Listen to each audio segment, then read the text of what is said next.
lasa marigna raha olombelogno efa tsy mafantatra zay tokony atao efa tsy mafantatra ny lalankomboagna injeny lalagna no sady voarara zavatra hita fa tegna tsy tsara amin'olo va izy le lasa ny gafy tianjary malaky mangalatra faty raha tsy mikotagn'olo mipetraka tsara sady tsara toeragna andragno manara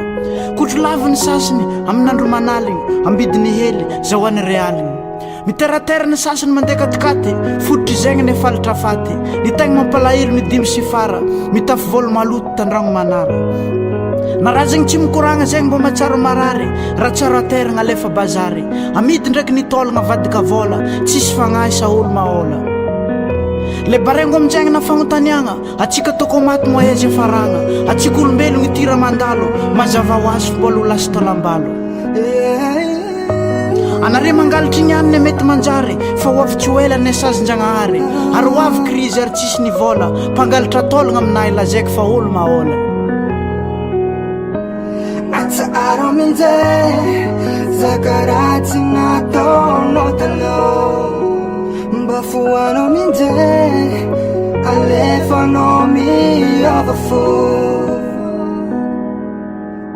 le ray aman-dreny tsy nagnatoro lalakim-boagna sa le olo va izy ndraiky magnanogna ny foagna mahatonga ny sasany tsy misalasala taolagna razagna zegny avadika drala efa 4 million moa zay ankarazan'olo maty mbola tsisy nanjary ny hoanigny ndraiky natao tsakitsaky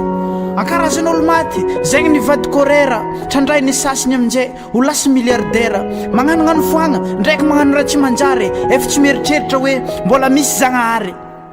anare razagna zegny ndraiky nare zagnahary fantanare raha ataonay olombelogno koa tsy manjary ajagnanare matoa atao agnaty serike ho an'izay mangalatra dade tsy magnino fo gnangaranare amiako mafy aminjay tonga saigna ho an'izay mangalatra taolagna tsy magnino fô ataovy mbaty amaregna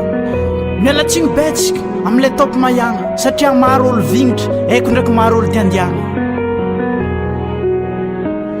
Atsaaro aminjay zakaratsy nataonao taloha mba foanao aminjay alefanao miova fo